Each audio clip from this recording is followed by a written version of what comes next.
Bienvenidos a este espacio donde la realidad se encuentra con lo inexplicable.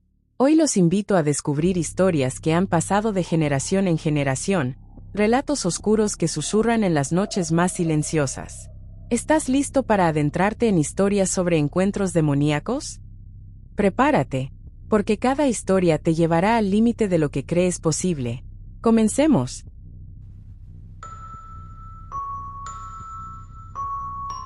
1. La Dama de las Sombras, Oaxaca, México. En el pequeño barrio de Santo Domingo, en el corazón de Oaxaca, los callejones estrechos y empedrados guardan más secretos de los que sus habitantes están dispuestos a admitir. Los viejos narran historias al calor de un mezcal, mientras los jóvenes, con aire incrédulo, las escuchan con una mezcla de burla y curiosidad.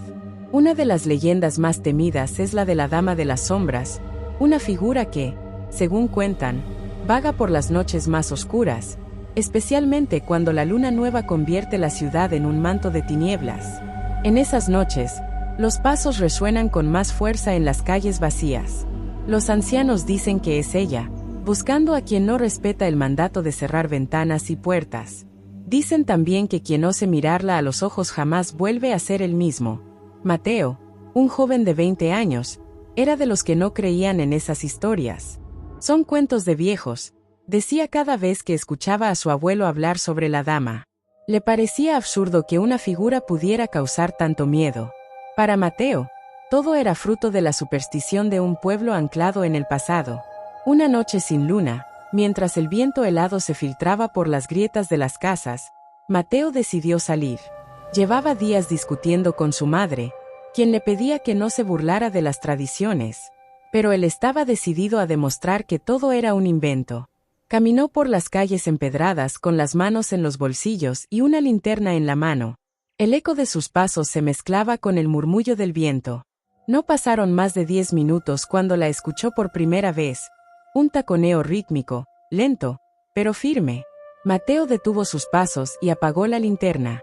No podía ver nada a su alrededor, pero el sonido se hacía más claro. El eco de los tacones parecía resonar en todas direcciones, como si el callejón mismo los amplificara. Con el corazón acelerado, decidió seguirlos.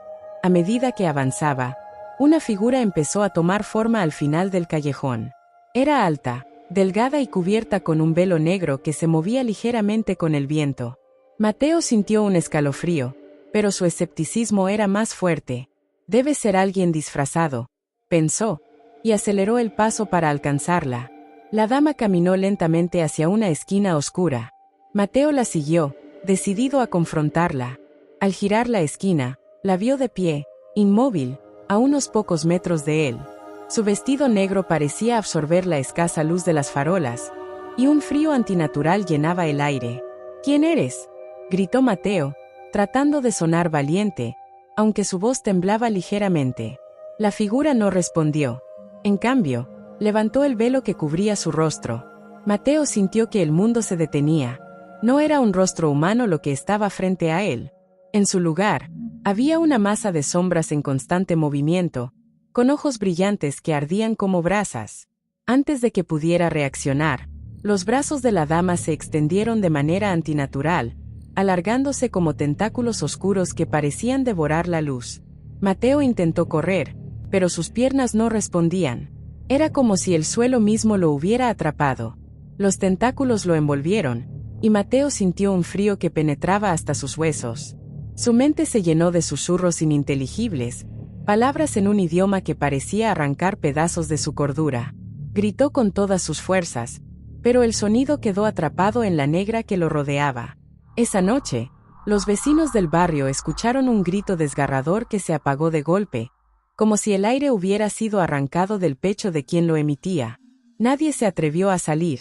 Al amanecer, encontraron la linterna de Mateo tirada en el callejón, pero de él no quedó rastro.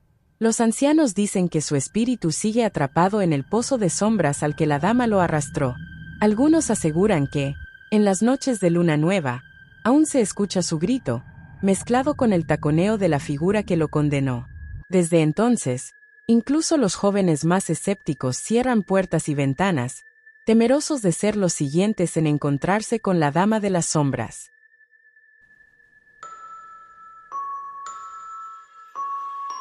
2. El Pozo de la Condena, Toledo, España. En el corazón de Toledo, entre calles estrechas y sombras que parecen moverse por cuenta propia, yace un lugar que pocos locales mencionan sin bajar la voz: el Pozo de la Condena. Rodeado de siglos de historia y misterios, este antiguo pozo medieval no es solo una atracción para turistas curiosos, sino también el epicentro de una leyenda oscura que ha perdurado a través del tiempo. Se dice que el pozo, ubicado en un rincón olvidado de la ciudad, fue testigo de una tragedia que marcó a Toledo para siempre. En el siglo XIV, cuando la peste negra asolaba Europa, las supersticiones estaban a flor de piel. Los habitantes, desesperados por encontrar respuestas, acusaron a una joven de brujería. Para probar su inocencia, la arrojaron al pozo, convencidos de que si era culpable, el agua misma la rechazaría. Nadie volvió a verla, pero los rumores comenzaron. Los gritos de la joven resonaban desde el pozo en las noches más oscuras, y quienes se atrevían a mirar en su interior decían ver algo que no pertenecía a este mundo. Muchos años después, esta leyenda atrajo a Clara y Javier, una pareja de turistas que disfrutaba explorando los rincones menos conocidos de Toledo. Era una tarde gris, con nubes pesadas que amenazaban lluvia, cuando encontraron un cartel desvencijado que indicaba la dirección del pozo. Intrigados por el aire misterioso del lugar, decidieron seguir las indicaciones, aunque los lugareños con quienes se cruzaron les aconsejaron no hacerlo. No es un lugar para curiosos, les advirtió un anciano al pasar junto a su tienda. Hay cosas que es mejor dejar en paz. Pero Clara, apasionada por las historias de terror, insistió en continuar. Javier, menos entusiasta pero incapaz de resistirse a su entusiasmo, la siguió. Llegaron a una callejuela angosta, donde los edificios antiguos parecían inclinarse hacia ellos, como si quisieran susurrar advertencias al oído. Al final del callejón, cubierto de musgo y rodeado de silencio, estaba el Pozo de la Condena. El pozo era más imponente de lo que esperaban. Su estructura de piedra, gastada por el tiempo, emanaba una frialdad que contrastaba con el aire sofocante del verano. Una argolla oxidada sostenía un cubo que se balanceaba ligeramente, aunque no había viento que lo moviera. Clara sacó su cámara para tomar fotos mientras Javier observaba el interior. «No veo nada», dijo, inclinándose más. Fue entonces cuando ocurrió. Una ráfaga de aire helado salió del pozo, golpeándolo en el rostro. Javier retrocedió, sobresaltado, pero algo en ese frío lo atraía, como si el pozo mismo lo llamara. «¿Estás bien?», preguntó Clara, notando su expresión. «Sí, solo, es raro. Sentí algo». Antes de que ella pudiera responder, Javier se inclinó nuevamente. Esta vez, el aire helado era más intenso, y un murmullo bajo y gutural parecía surgir desde las profundidades. Clara, inquieta, trató de alejarlo. «Vámonos, esto no me gusta». «Un momento», respondió él, sin apartar la vista del oscuro abismo. En ese instante, algo cambió. Los murmullos se transformaron en un grito desgarrador, un sonido inhumano que parecía provenir de todos lados a la vez. Javier perdió el equilibrio y cayó hacia adelante, pero antes de que Clara pudiera sujetarlo, algo oscuro y viscoso surgió del pozo, envolviendo su brazo y arrastrándolo hacia abajo. «Javier», gritó Clara, aferrándose a su otra mano con todas sus fuerzas. Sus ojos se encontraron por un breve instante, pero los de él ya no parecían los mismos. Había algo aterrador en su mirada, como si una sombra lo hubiera reclamado. Con un último empujón, el pozo lo engulló, y Clara cayó hacia atrás, golpeándose la cabeza contra el borde. Cuando recuperó la conciencia, estaba sola. El pozo estaba en completo silencio, como si nada hubiera ocurrido, pero una sensación de vacío la llenaba de terror. Se arrastró hasta el borde y miró al interior, con la esperanza de ver a Javier, pero solo encontró oscuridad, y 2 puntos rojos que brillaban como brasas. Corrió hasta perderse por los callejones, gritando por ayuda, pero cuando los vecinos llegaron al lugar, no había rastro de Javier. La policía concluyó que había caído accidentalmente, aunque su cuerpo nunca fue encontrado. Clara, en estado de shock, repetía una y otra vez lo que había visto. «Los ojos, esos ojos, me miraban». Desde entonces, Los habitantes de Toledo evitan acercarse al pozo de la condena, especialmente al caer la noche. Sin embargo, algunos valientes que se aventuran aseguran escuchar susurros y gritos que resuenan desde las profundidades. Otros dicen haber visto los ojos rojos observándolos desde el abismo, como si el pozo estuviera esperando a su próxima víctima.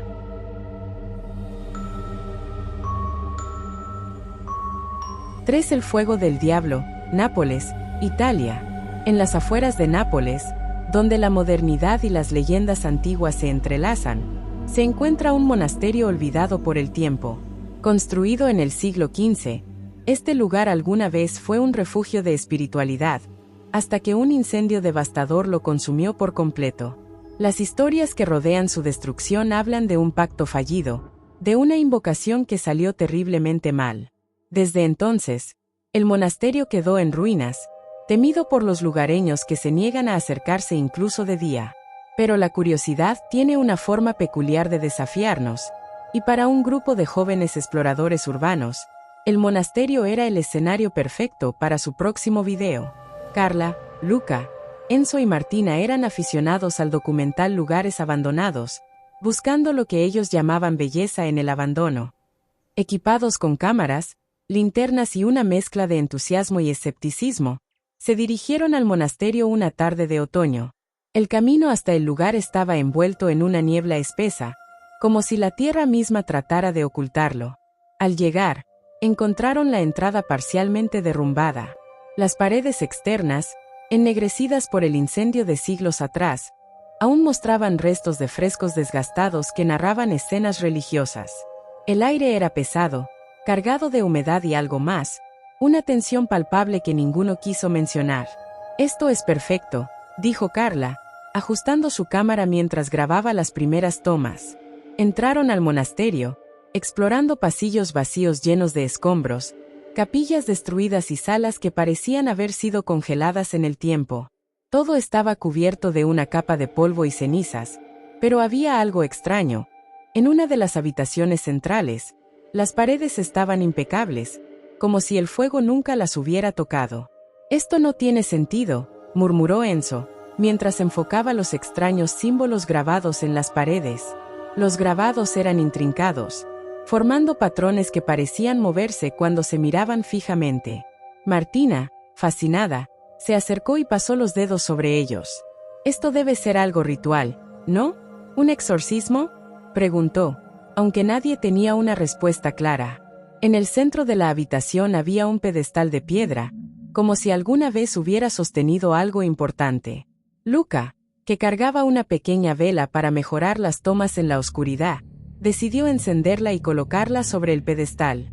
«Será más dramático así», dijo con una sonrisa, ignorando las miradas de advertencia de sus amigos. Tan pronto como la llama tocó la vela, algo cambió. El aire se volvió sofocante, y la pequeña llama comenzó a crecer de manera antinatural, alzándose en espirales de fuego que iluminaban la habitación con un resplandor aterrador. La llama tomó forma, un ser alado, hecho de fuego puro, emergió del pedestal. Sus alas se extendían como cuchillas ardientes, y su rostro, si es que podía llamarse así, era un vacío de calor y destrucción. Los exploradores quedaron paralizados por el terror. El ser se giró hacia ellos, emitiendo un rugido que hizo vibrar las paredes y dejó caer polvo del techo. Sus ojos, 2 orbes incandescentes, se clavaron en cada uno de ellos, y en ese instante supieron que habían despertado algo que nunca debía haber sido perturbado. «¡Corán!», gritó Carla, pero el rugido del ser ahogó su voz. Se dispersaron por los pasillos, tratando de encontrar la salida, pero el monasterio parecía haberse transformado. Los corredores se alargaban, las puertas desaparecían, y las sombras se movían como si fueran vivas. El ser de fuego los persiguió, su calor abrasador llenando cada rincón.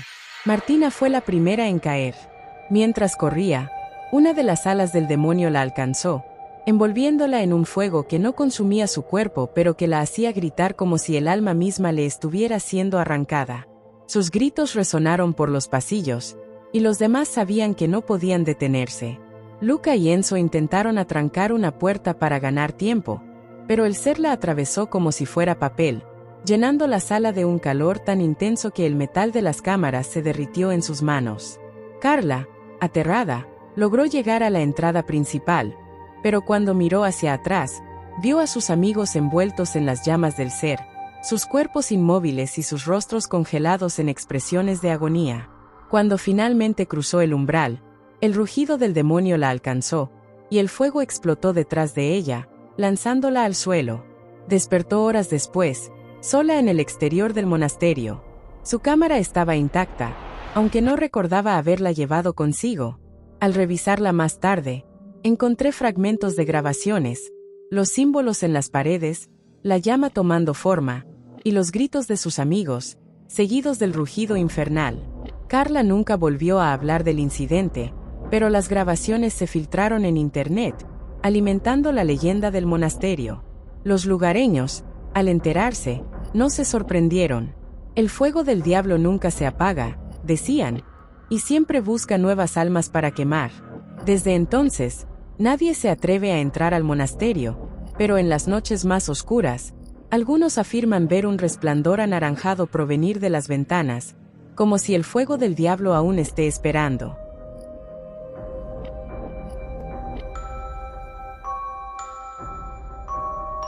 4. El demonio del lago, Estados Unidos, Michigan. En las serenas costas del lago Michigan, una comunidad pequeña y unida vivía en perfecta armonía con la naturaleza. El lago, con sus aguas profundas y su atmósfera enigmática, era tanto un sustento como un misterio. Los lugareños hablaban de extrañas corrientes y sombras que se movían bajo la superficie, pero la mayoría atribuía estas historias a las supersticiones de los ancianos. Henry Carter, un pescador de mediana edad, era un hombre pragmático que no se dejaba llevar por cuentos de fantasmas ni leyendas de monstruos. Para él, el lago era un lugar de trabajo y tranquilidad. Había escuchado rumores sobre un pez gigante que habitaba en las profundidades, un leviatán esquivo que podía convertirlo en una leyenda local si lograba capturarlo. Decidido, se preparó para una expedición nocturna, cuando el lago estaba en calma y las probabilidades de encontrar presas grandes eran mayores. La noche de su salida, el aire estaba inusualmente frío para la época del año. Una niebla densa cubriría la superficie del agua, convirtiendo el lago en un manto de plata bajo la luz de la luna. Henry revisó su equipo, una caña robusta, redes reforzadas y una linterna potente. Partió en su bote de madera, ignorando las advertencias de algunos vecinos que le habían dicho que esa noche, el lago parecía distinto. A medida que avanzaba hacia el centro del lago, el silencio se volvía absoluto. No había el típico chapoteo de peces ni el canto de las aves nocturnas, solo el sonido de los remos rompiendo la quietud. Henry sintió un escalofrío que atribuyó al clima, aunque en el fondo algo le inquietaba. Lanzó su línea y esperó. Durante horas, no ocurrió nada fuera de lo común. El agua apenas se movía, y la niebla parecía volverse más espesa. Justo cuando estaba considerando regresar, sintió un tirón en su línea, uno tan fuerte que casi lo hizo perder el equilibrio. «Ah, aquí estás, monstruo», gritó con entusiasmo, aferrándose a la caña con todas sus fuerzas. El peso en la línea era inmenso, mucho mayor que cualquier pez que hubiera capturado antes. Mientras luchaba por atraerlo, algo golpeó la parte inferior del bote, haciendo tambalear. Henry pensó que era el pez, pero cuando subió su linterna y la dirección al agua, vio algo que le heló la sangre. A pocos metros del bote, emergió una figura humanoide, pálida como un cadáver, con ojos vacíos que brillaban como orbes lechosos en la oscuridad. Su cuerpo estaba cubierto de una piel húmeda y resbaladiza, y sus largos dedos terminaban en garras afiladas. La criatura lo miró fijamente por un instante eterno, como si estuviera estudiándolo, antes de abrir la boca en un gruñido bajo y gutural. Henry retrocedió, soltando la caña. La criatura se lanzó hacia el bote con una velocidad inhumana, sus garras arañando los costados de madera mientras intentaba trepar. Henry tomó un remo y comenzó a golpearla con desesperación, pero cada golpe parecía enfurecerla más. «¡Sal de aquí!», gritó, su voz resonando en el vacío del lago. La criatura lo agarró del tobillo con una fuerza abrumadora, tirándolo al suelo del bote. Henry pateó con todas sus fuerzas, logrando liberarse, pero la criatura no desistió. En un último intento desesperado, se levantó y tomó la linterna, apuntando el haz de luz directamente a los ojos de la criatura. Por un momento, pareció retroceder, soltando un chillido desgarrador, pero su retirada fue breve. Con un salto final, la criatura envolvió a Henry con sus brazos delgados pero poderosos, arrastrándolo hacia el agua. Su grito se ahogó rápidamente, dejando solo el sonido de las olas golpeando el bote. A la mañana siguiente, los vecinos encontraron el bote flotando cerca de la orilla. Estaba vacío, con marcas profundas de garras en los costados y el equipo de pesca desparramado por todas partes.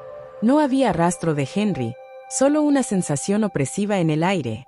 Las autoridades declararon su desaparición como un accidente. Dijeron que probablemente había caído al agua y se había ahogado, pero los lugareños no estaban convencidos. Algunos afirmaron haber escuchado gritos esa noche, seguidos de un rugido bajo que no pertenecía a ningún animal conocido. Otros, pescadores más experimentados, aseguraron haber visto sombras grandes y humanoides moviéndose bajo el agua en las semanas siguientes. La historia de Henry Carter se convirtió en una advertencia para todos. Desde entonces, pocos se atreven a pescar solos en el lago, especialmente de noche. Los ancianos del pueblo, aquellos que conocían las leyendas, comenzaron a hablar más abiertamente del demonio del lago, una criatura antigua que habitaba las profundidades y que despertaba cuando los hombres se regresaban demasiado ambiciosos. Aunque la mayoría descarta estas historias como supersticiones, hay quienes, en noches tranquilas, aseguran ver ojos blancos brillando entre la niebla, observando desde el agua como si esperaran a su próxima víctima. Y con esto, llegamos al final de estas escalofriantes historias. Recuerda, a veces lo inexplicable se esconde en los lugares más comunes, y lo que parece un simple mito, puede ser más real de lo que creemos. Mantente alerta y, sobre todo, no mires atrás, nunca se sabe qué puede estar acechando en las sombras. Si te atreves, te espero en el próximo video para seguir explorando lo desconocido. Hasta entonces, duerme con las luces encendidas. Y si quieres más videos como este, no olvides suscribirte para que podamos seguir trayendo más historias aterradoras. Nos vemos pronto.